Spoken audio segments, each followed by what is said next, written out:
Let me show you this content hack that is going to help you to create so much content, maybe even enough content for the entire month. In case we haven't met before or you don't know me, hi, my name's Hannah. I'm essentially a content marketing mentor, manager, social media manager. I do it all. I'm going to talk to you about content cakes, what some people call content pillars.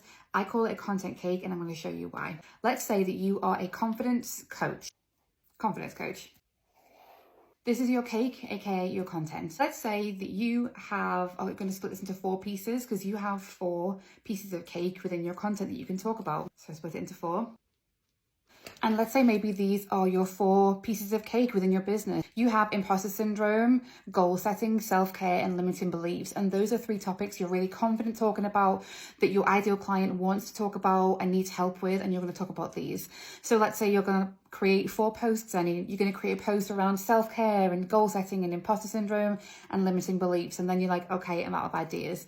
That's where you are going so wrong. Let me show what you're going to do instead. I'm going to choose imposter syndrome as the example. So let's say that we have another cake, okay? And this is your imposter syndrome cake. Let's go and split that up into 8 pieces. Now, just off the top of your head, you may be thinking, oh my gosh, how can I create 8 pieces of content around imposter syndrome, especially if I need to do this like every week and every month? Well, the first thing you can easily do is talk about one of these, your own personal experience. I'm going to write me. How does imposter syndrome relate to you? What's your experience of it? Because your ideal client might want to know. Secondly, what tips do you have? Third, what signs are there of imposter syndrome? Piece 4, what myths are there around imposter syndrome? Piece is very much looking at the what it is, what's happening. Now let's look at the future. What does your client desire to have, and what can happen beyond imposter syndrome? This next piece is going to be talking about an experience your client's gone through, how they've overcome imposter syndrome, how they're dealing with it, and how you've helped them. So client, win, or testimonial. This next one, again, can just be your experience. How has your life changed dramatically since you started doing the work that you do for imposter syndrome? And that final piece of cake there is basically all about how to work with you, get in touch with you, and how you're going to help them overcome imposter syndrome. Can you see how we've taken one topic and we've turned it into 8 pieces? But let's go a step further. I'm just going to pick one of these as an example, and I'm going to pick myths, okay? So let's go and make another cake.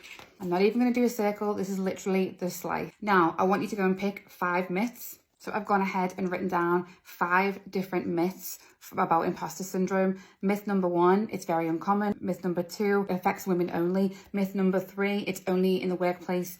Myth number 4, it isn't triggered by anything. And myth number 5, it's a mental health condition. So you have 5 more pieces of content there. You could write about each of these individual myths if you wanted to. This could be a carousel. This could be a 5-part carousel. This could be a 5-part video series. This could be a 5-part email series. Oh, sun's in my eyes. There we go.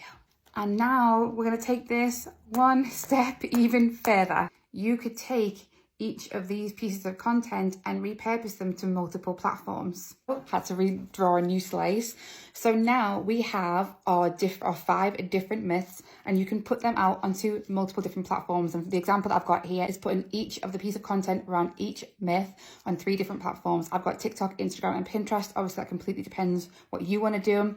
And can you see how now we have gone from having just a quarter of your content being this one piece of content to that one piece of content becoming 8 pieces of content, and those 8 pieces of content actually opening to become another 5 pieces of content, and then those 5 pieces of content being spread out onto multiple platforms.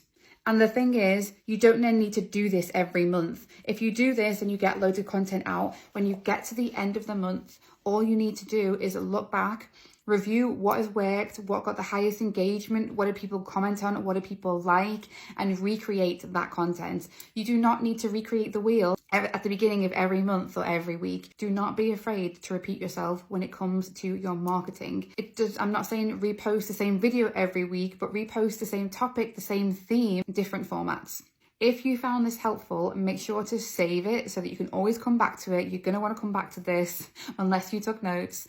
And make sure that you hit that follow button for more tips on how to build your online empire.